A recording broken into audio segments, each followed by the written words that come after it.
Монгол улсын эдийн засгийн хамгийн бага нэгж бол өрхөө орлого. За хамгийн том дүн бол жишээлбэл төсөв байж байгаа тийм. Тэгэхээр төсвийн өсөлт өрхөө орлогын өсөлт хоёрыг харьцуулахад одоо энэ багш нар бүгдээрээ мэдж байгаа. Өрхөө орлого хэдэн өссөн, хэд дахин өссөн. Улсын төсөв маань яаж өссөн билээ тийм. Тэгэхээр энэ дүнгээс бол улс төрчид болон одоо янз бүрийн улсууд энэ уулуурхайн салбарын одоо баялагын орлого яаж иргэд дээр хүрж байгаа юм бэ? Хүрж байгаа юм уу, хүрэхгүй байгаа юм уу гэдгийг гол хэмжүүр нь бол өрхөө орлого улсын төсөв хоёул харагдаж байгаа. За хоёрдугаар тэгэхээр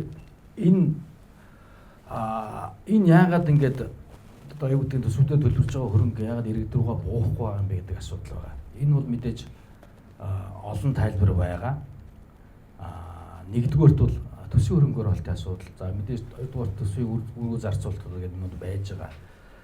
65 55 гэдэг одоо энэ яриад байгаа сүүлийн үед маш хүчтэй тавигдаад байгаа энэ тоо бол би зүгээр өөрөөр боддог. Энэ бол Монгол улс бол ерөөсөө тунгаахгүй төрийн өмчийн эдийн засгийн орн яг хятадтай адилхан юм загварлуу биднийг өөрөө ирэхгүй төлөвлөж оруулж байгаа. Төр өөрөө энэ 65 55 байна уу явандаа 75 байдаг ч юм уу тийм. Энэ байдлаар хувийн уулуурхайн төслүүдийг бол ерөнхийдөө бол нэлээд боломж шахаж байгаа. Тав хүн өөрөө мэдж байгаа тийм бүгдээрээ мэдж байгаа төрийн өмчийн эдийн засаг ямар хувь явж байгаа вэ тийм. Өнөөдөр сүүлийн 15 жилд Монгол улсын төрийн өмчийн эдийн засаг ямар хэмжээнд хүрв?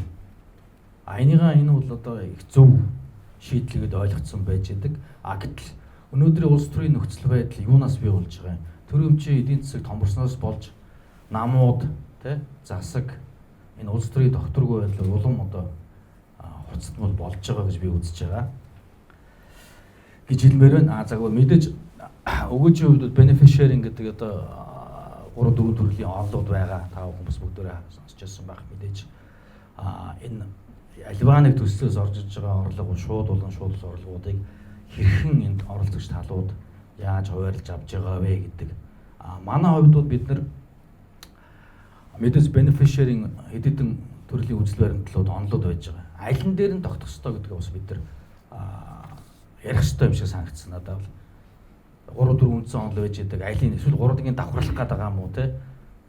Одоо манайхаар би харж байгаа хотелинг буюу одоо Норвегийн сангийн жишрүүл яваад аг шиг байгаа юм. Тэгсэн мөртлөө ахаад давхарлаж ийм олон layerтэй юмнууд орж ирээд байгаа. Тэгэхээр энэ ер нь benefit sharing гэдэг юм аа бол ойлголцох тодорхой хэмжээнд ойлголцох хэрэгтэй гэж би харж байгаа. Хоёрдугаар уулуурхайн баялагаас орсон энэ өгөөжийг захиран зарцуулах асуудлуудыг бид нар бас ер нь шаардах хэрэгтэй юм байна гэж харж байгаа. Тэгэхгүй бол тэрийг бол маш өргүү зарцуулаад өрхөө орлого өсдөг. За ингээд тухайн салбар маань дандаа муу нэр зүүж явдаг ийм л байдалтай байна.